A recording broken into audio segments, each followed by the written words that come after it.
Before there were microphones, Africa spoke through thunder. Before there were parliaments, we gathered beneath baobab trees, where truth met fire and elders judged by wisdom, not wealth. Before there were borders, we were rhythm. One song, one blood, one destiny. Then came silence.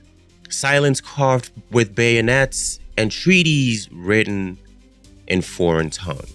Our lions were chained, our prophets branded rebels, our kings renamed subjects. Yet even in the darkness, a few refused the muzzle. They roared through prison bars and colonial courts. They wrote with ink that glowed like fire in midnight air. They stood when the continent crumbled or when the continent trembled. They chose bullets of truth over crowds of comfort. They understood freedom is never given. It's reclaimed piece by piece, generation by generation. This series is for them, the lions who spoke, those whose echoes still shake the soil beneath our feet. And tonight, we summon the spirits of one of the loudest roars of them all. A man who looked at an empire in the eyes and said, "We are no longer your monkeys." A man who believed the Congo could write its own story in its own ink. His name is Patrice Emery Lumumba, and he refused to kneel. We once cheered a free Congo. Flags waved beneath the sun. Children danced barefoot in the dust of Leopoldville. Women sang songs of freedom, their voices trembling with pride. Men raised their fists high, believing the nightmare was over. But freedom can be a mirage. It glitters in the distance, yet when you reach it, your hands close around smoke. June 30th, 1960, the day Congo stood before the world unshackled. Or so it seemed. The colonizers had lowered their flags, but not their influence. The mind still whispered in foreign tongue. The banks, the army, the airwaves all remained under the watch of men who never intended to leave. And in that fragile dawn of independence stood one man who saw through the illusion. He was not a soldier, not a general, not a king. He was a poet of truth, a clerk turned firebrand, a voice that refused to bend under ceremony. Patrice Emery Lumumba. He did not speak the language of submission.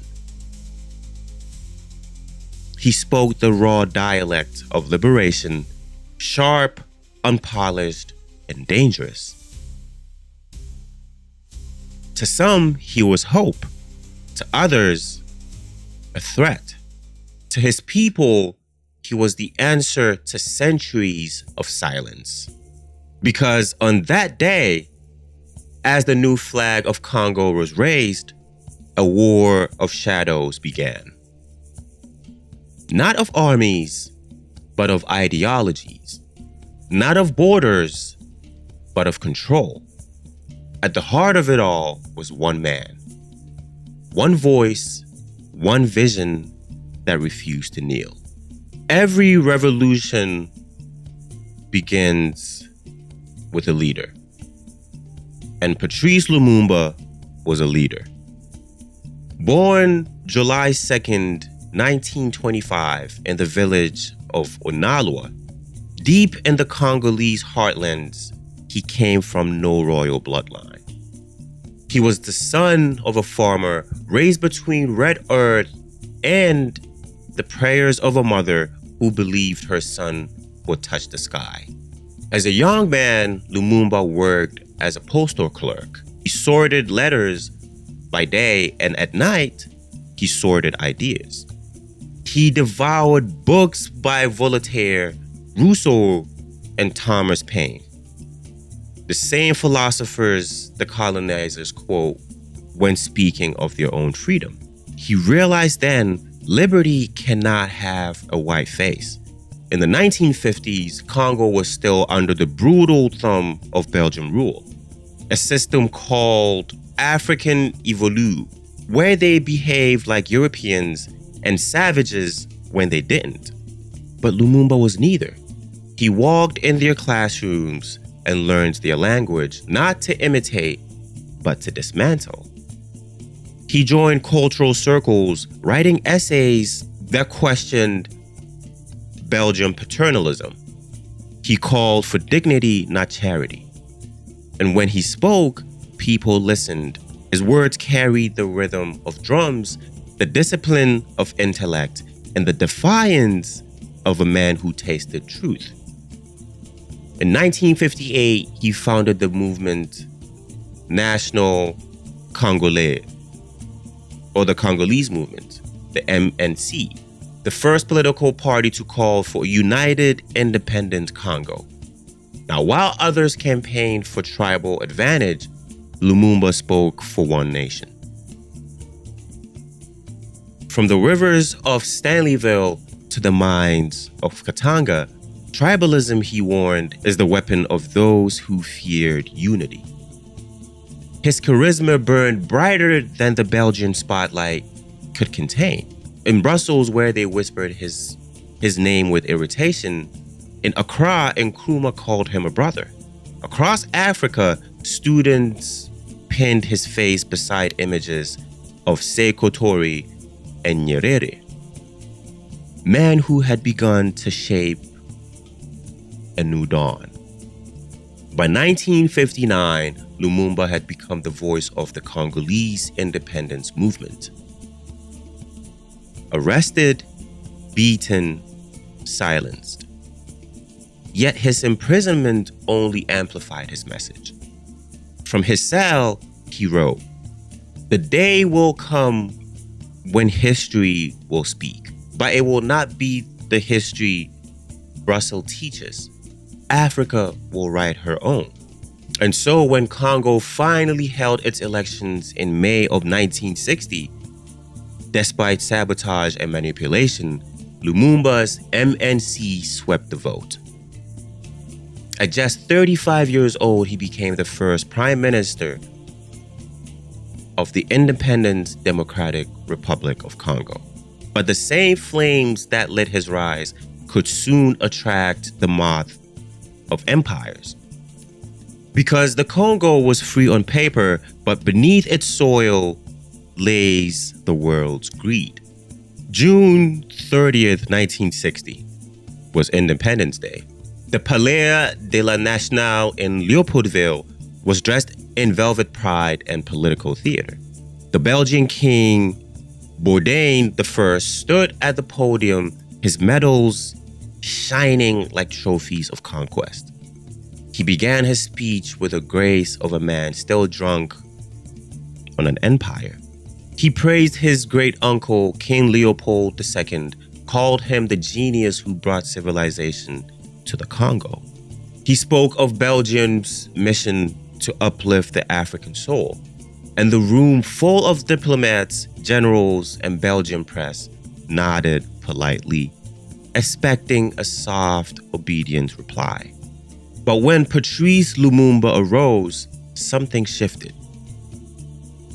His steps were measured, his eyes calm, unflinching, and ready. He had not been scheduled to speak. The Belgians had planned for silence from the Africans. Yet, the lion stood. And then, with the steady cadence of thunder, he began. Men and women of the Congo, we've known forced labor in exchange for pay that did not suffice to buy salt. We've known the mockery, the insults, the blows we've endured morning, noon, and night because we were black. We have known the land seized in the name of laws that were not our own. Each sentence struck like hammer on colonial porcelain. The Belgian delegates froze. I hope I'm getting the name right. King Baudon's smile stiffened, his face pale beneath the tropical heat. Lumumba's voice rose. We are no longer your monkeys. We are no longer subjects.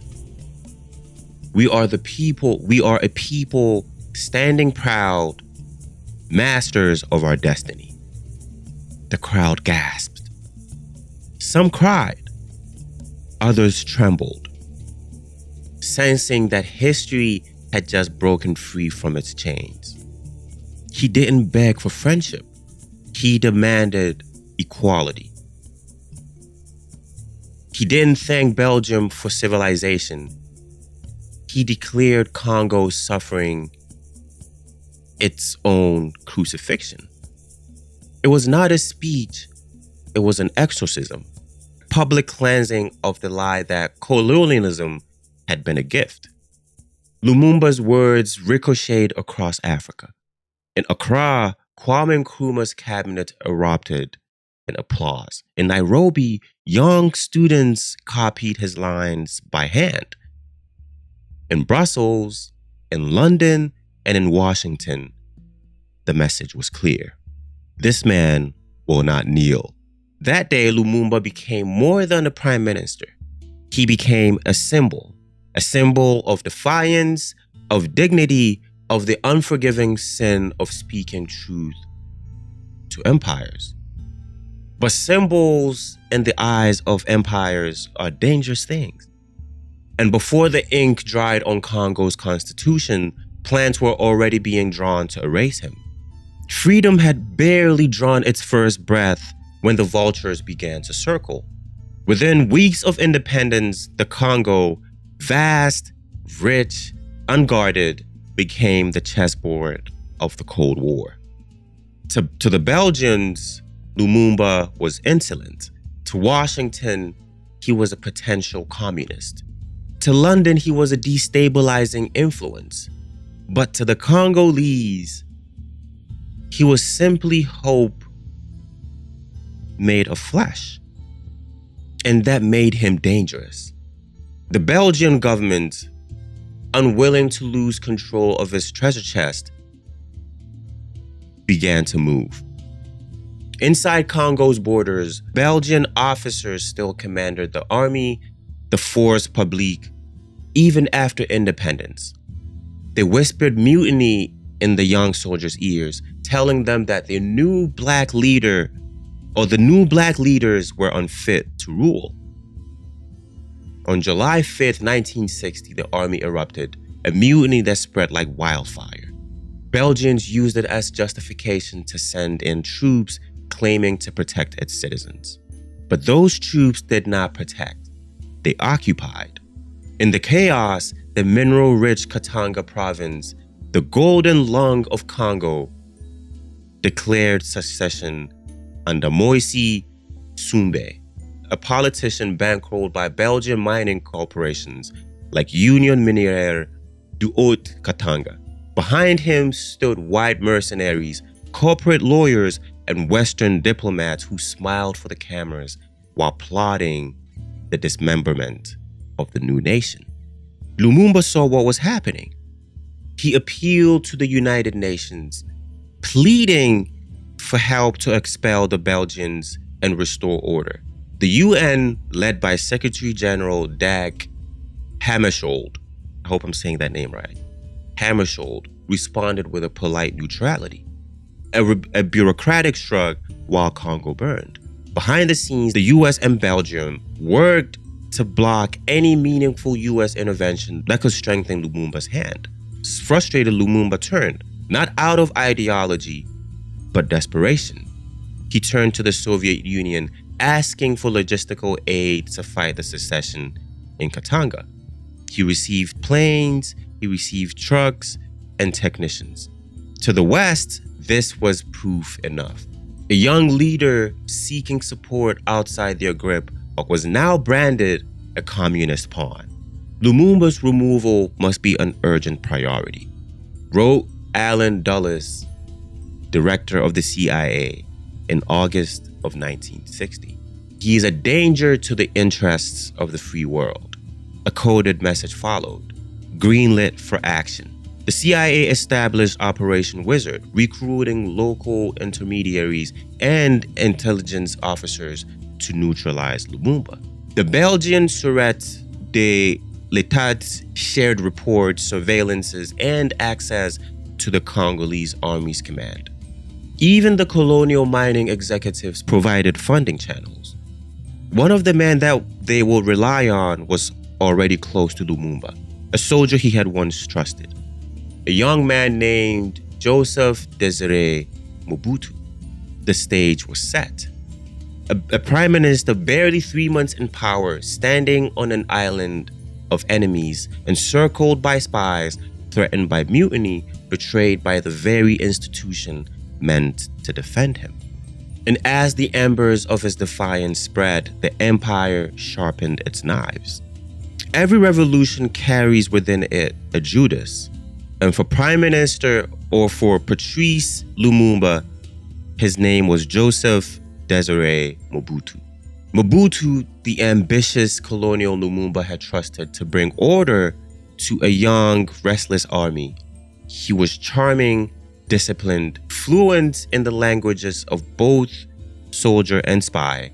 But behind that face, or behind that calm face, Mobutu was already speaking to the other masters. By September of 1960, the tension had reached fever pitch. Belgian troops still occupied key positions. Katanga remained in rebellion under Tombe, guarded by Belgian officers and foreign mercenaries, and Western capitalists buzzed with telegrams calling for containment. In Leopoldville, Lumumba was isolated. His coalition fractured, his allies threatened. He was portrayed as a radical, a Soviet puppet, a danger to world peace. But his true crime was simpler. He wanted the Congo to belong to the Congolese people. Order number 1, Mobutu announced on September 14, 1960 over national radios. The army has decided to neutralize all politicians and end the chaos. With that broadcast, the coup had begun. Lumumba's government was suspended. He was placed under protective custody, a euphemism for political arrest. Mobutu's soldiers surrounded the prime minister's residence, cut his phone lines, and disarmed his loyal guards. The world was watching in silence. But silence was never Lumumba's language. Defiance, even in captivity, he found a way to write letters. Notes smuggled to allies, to his wife, to Africa itself. In one, he warned, "Without dignity, there is no liberty. Without independence, there is no free man." Meanwhile, Mobutu was rewarded. The CIA, Belgian officers, and Western diplomats congratulated him quietly. He received bags of cash, radio equipment, and a new title, President of the College of Commissioners. But behind the curtain, he was now the West's man in Congo. Lumumba, confined to his home, refused to stay silent. He tried to rally loyal troops in Stanleyville, but Mobutu's forces blocked every path. International journalists were barred. The United Nations, already cautious, chose to observe, a neutral stance in the face of injustice. By late November, Lumumba made one last attempt to escape house arrest. In the dead of the night, with his wife Pauline and a few loyal guards, he fled towards Stanleyville, his political heartland. Rain pounded the jungle roads, but Mobutu's men were waiting. They captured him near Sankuru River, beaten, humiliated, paraded before cameras like a trophy of submission. The image of Congo's first prime minister, bloodied, bound, his glasses broken, was sent around the world. In Brussels and Washington, officials exhaled in relief. But for Africa, the photograph became an open wound. Proof that the enemy was not always foreign. We always had Judases. Because betrayal from within is the most efficient weapon of an empire. You can't assassinate every leader, but you can turn one of his brothers into the bullet. And so the lion who had roared for freedom was now caged. But the empire wasn't done. Cages are for containment, not for closure. The next act would be permanent. January 17th, 1961. Night falls over Katanga province, the breakaway region still under Belgian protection. In a remote compound near Elizabethville, trucks rolled in under the cover of darkness. Inside, soldiers murmured in French, their voices low, hands trembling slightly. Bound, blindfolded, and bruised, Patrice Emery Lumumba is dragged from the back of a vehicle. Two of his loyal ministers, Maurice Mopolo and Joseph Okito, stumbled beside him. Their wrists were tied with wire, their clothes soaked in blood and mud. The guards, a mix of Belgian officers, Tongan gendarmes, and Congolese collaborators, stood waiting for orders. The instruction came quietly, passed from man to man. No witnesses, no survivors, no records. Hours later, Lumumba had been flown from Leopoldville to Katanga, escorted by Belgian officers. Officially, it was said he would be questioned. In truth, his fate had already been sealed in diplomatic cables between Brussels, Washington, and Elizabethville. A declassified CIA memo dated January 13, 1961 reads simply, Lumumba's removal must be accomplished soon. The Belgians, unwilling to let him live, coordinated with Katangan authorities. Captain Julien Gott and Commissioner Gerard Souet, both Belgian officers, later admitted to supervising the execution and the disposal of the bodies. They brought Lumumba and his two ministers before a firing squad of Katangan soldiers, commanded by Belgian officers. Belgian captain raised his pistol, shots echoed through the savannah night. Lumumba fell face forward into the dirt. No ceremony, no prayer, no justice.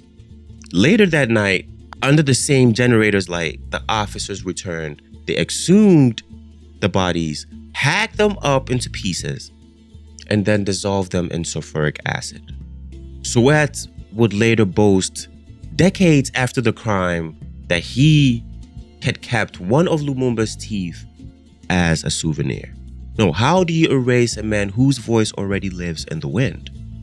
Word spread slowly at first, whispers across borders. Then, like a flood, the truth broke through the lies. Africa mourned as one body. In Ghana, Kwame Nkrumah wept openly. In Guinea, Sekou Touré declared 3 days of mourning. In Tanzania, students lit candles for a man they had never met, but already knew in spirit. Across the diaspora, from Harlem to Havana, Lumumba's name became a chant, a warning, and a promise. He was 35 years old. He had governed for barely 3 months. But in that short span, he dared to confront an empire that had ruled for centuries. And for that, they made him a ghost. Belgium denied involvement. The CIA claimed no direct action. The UN looked away. But truth, like oil, always rises to the surface. In 1975, the U.S. Senate's Church Committee revealed that the CIA had indeed plotted Lumumba's assassination, even preparing poison to slip into his food. In 2001, a Belgian parliamentary inquiry finally admitted that the state bore moral responsibility for his death. No one was punished. No justice was served. His executioners failed in the only mission that mattered. They killed the man, but not the meaning. Because Lumumba's voice did not end in that forest. It crossed rivers, it crossed generations, it crossed the silence they built to contain it. When the news finally broke, it came dressed in lies. The official story claimed that Lumumba had escaped custody and been killed by enraged villagers. What? But even the villagers knew the story was fiction written in Brussels ink. Across the Congo, the air hung heavy. His supporters wept in the streets of Stanleyville. Mothers hid their sons, fearing the government's revenge.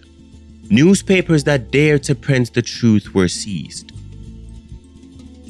Journalists were arrested, and the United Nations, the supposed guardian of peace, offered condolences without confrontation. Secretary General Dag Hammarskjöld expressed deep regret, but not outrage.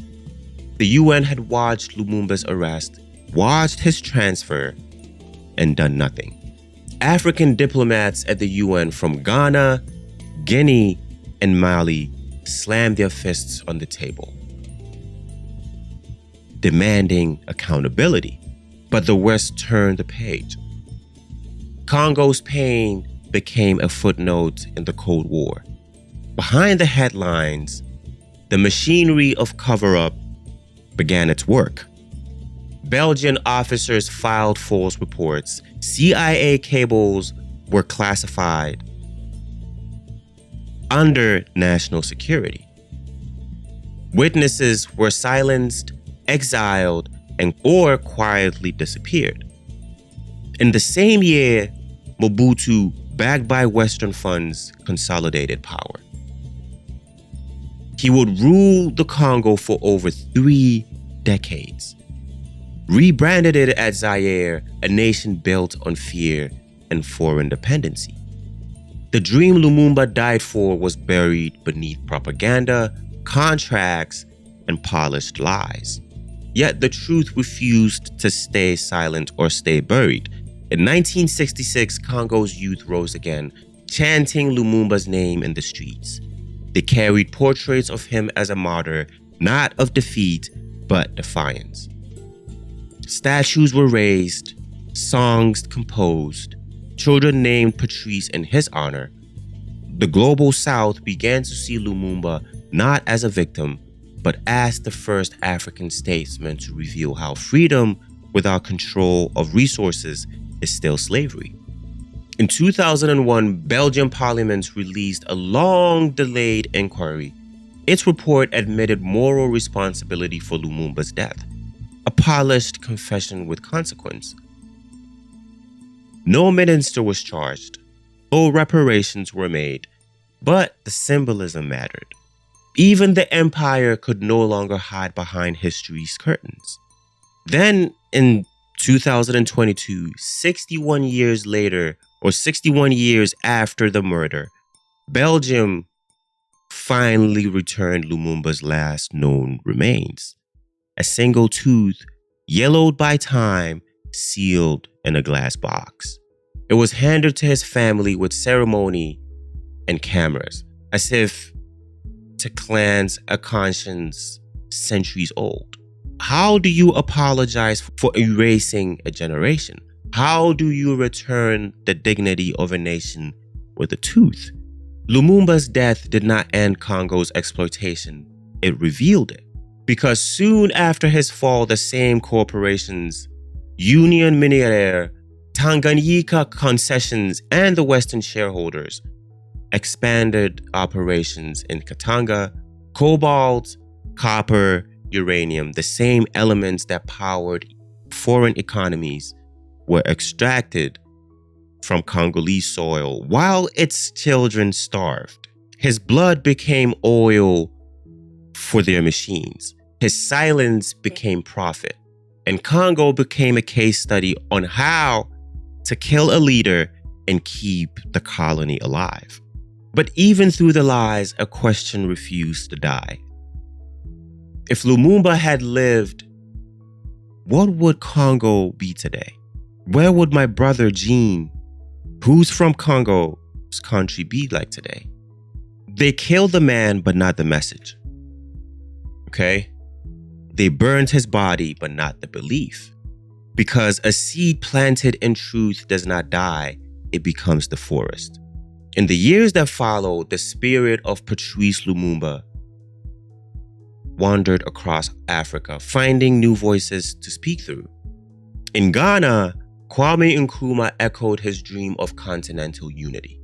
He stated that the independence of Ghana is meaningless unless it is linked with the total liberation of Africa.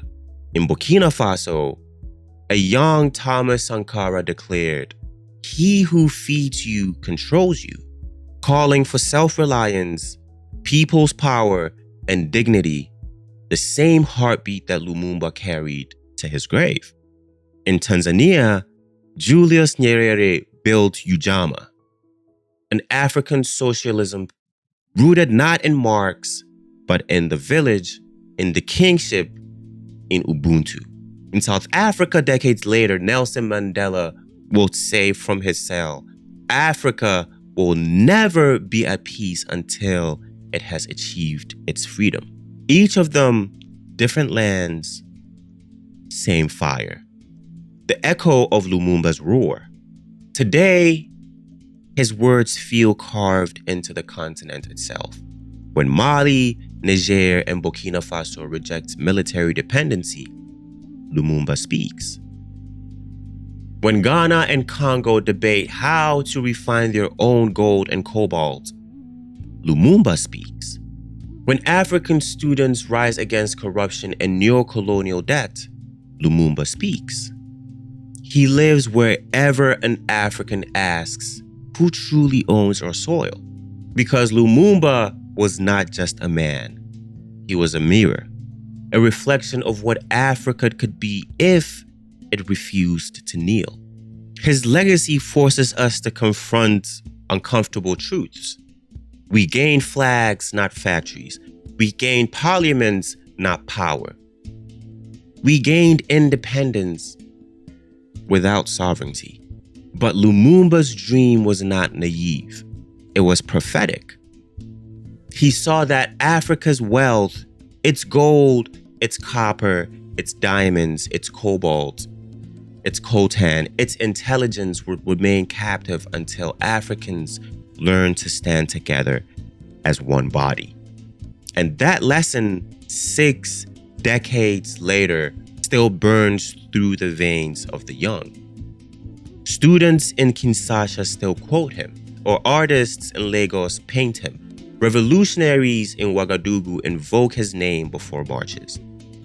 Even in the diaspora, in London, New York, Kingston, Lumumba has become more than history. He is a memory. He is warning. He is possibility. For as long as Africa remembers its lions, the forest will not fall silent. And one day when this generation rises to claim what was stolen, they will not need to find Lumumba. They will realize that they have become him. We are all Patrice Lumumba, children of his message. The night they killed Patrice Lumumba, they thought that they had buried a man. But what they buried was a seed. And from that soil, watered by struggle, sunlight, and song, 1,000 voices arose. Voices that carried his name across generations. voices that refused to forget, because memory is a form of resistance. And resistance, when passed from parent to child, becomes a culture. Listen closely, Africa. The ground still speaks. From Unalua to Accra, from the copper belts of Katanga to the streets of Soweto, his blood still hums beneath our feet. It calls us to remember that freedom is not a flag raised once. It's a fire tended daily. That sovereignty is not declared in speeches. It is defended in unity, in honesty, in courage. If we forget Lumumba, we forget ourselves.